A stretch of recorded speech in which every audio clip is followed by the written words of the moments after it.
जो सुरक्षा में सेंध लगाएगा उसे यमराज का टिकट मिलेगा।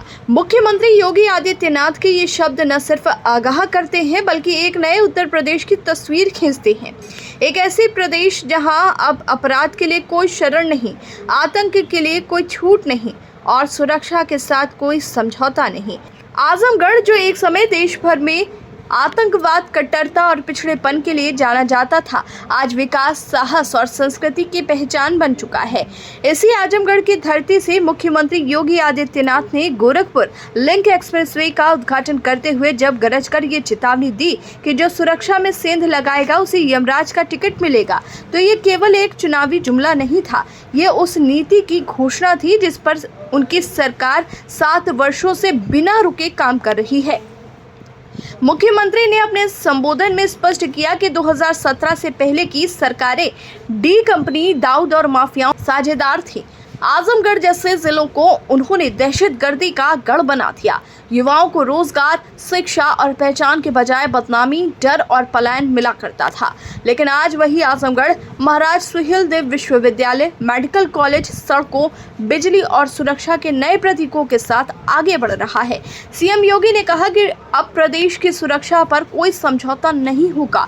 ऑपरेशन सिंदूर, सर्जिकल स्ट्राइक, एयर स्ट्राइक, ये सब केवल सैन्य कार्रवाई नहीं बल्कि भारत की सुरक्षा नीति का साहसी चेहरा है। इसी तरह उत्तर प्रदेश में भी जो कोई शांति भंग करने की कोशिश करेगा वो शासन की जीरो टॉलरेंस नीति का शिकार होगा। विकास के मोर्चे पर बात करें तो योगी सरकार ने सिर्फ आजमगढ़ ही नहीं, पूरे पूर्वांचल को तेज रफ्तार से जोड़ने की तैयारी कर ली है। पहले केवल 2 अधूरे एक्सप्रेसवे थे, आज 340 किलोमीटर का पूर्वांचल एक्सप्रेसवे, 300 किलोमीटर का बुंदेलखंड एक्सप्रेसवे, 91 किलोमीटर का गोरखपुर लिंक एक्सप्रेसवे चालू है। इसके अलावा 600 किलोमीटर का गंगा एक्सप्रेसवे, लखनऊ कानपुर बलिया लिंक जैसे एक्सप्रेसवे निर्माणाधीन हैं, जो यूपी की आर्थिक रीढ़ को मजबूत करेंगे। दिल्ली मेरठ एक्सप्रेसवे ने पहले ही ट्रैफिक और ट्रैवल टाइम की तस्वीर बदल दी है।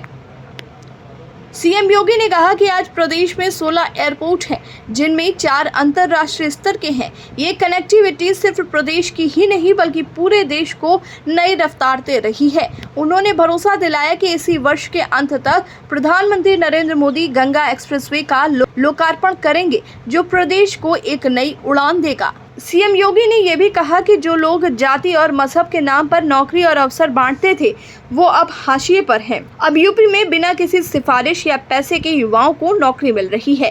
पुलिस में हुई 60,244 भर्तियों में 12,045 बेटियां शामिल हैं। ये आंकड़ा ही नहीं बल्कि बदले हुए सिस्टम का सबूत है। अब न चाचा भतीजा की जोड़ी वसूली करने निकलती है, न सिफारिश की चिट्ठियां चलती हैं। अब सबका साथ सबका विकास जमीनी हकीकत बन चुका है।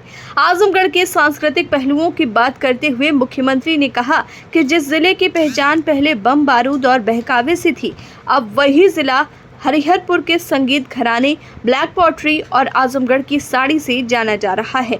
निरहुआ और नीलम सोनकर जैसे जनप्रतिनिधियों ने जिले में विकास की गाड़ी को नई रफ्तार दी है। मुख्यमंत्री ने कहा कि प्रयागराज का महाकुंभ, अयोध्या में रामलला का भव्य मंदिर, काशी विश्वनाथ धाम, मां विंध्यवासिनी और चित्रकूट धाम का विकास, ये सब भारतीय संस्कृति और आस्था को नया वैश्विक गौरव दे रहे हैं। अब मथुरा वृंदावन में भी कार्य प्रारंभ हो चुका है। इस दौरान सीएम योगी ने डंके की चोट पर कहा कि आज का उत्तर प्रदेश बीमारू नहीं बलवान है। ये राज्य अब एक्सप्रेसवे प्रदेश बन चुका है और जब 2047 में भारत विकसित राष्ट्र बनेगा तो उसकी बुनियाद उत्तर प्रदेश की मजबूत अधोसंरचना, उसकी सुरक्षा नीति और उसके सांस्कृतिक पुनर्जागरण पर ही टिकी होगी। अंत में जब सीएम योगी ये कहते हैं कि जो सुरक्षा में सेंध लगाएगा उसे यमराज का टिकट मिलेगा, तो वो शब्द सिर्फ कठोर नहीं, एक नई चेतना के वाहक हैं।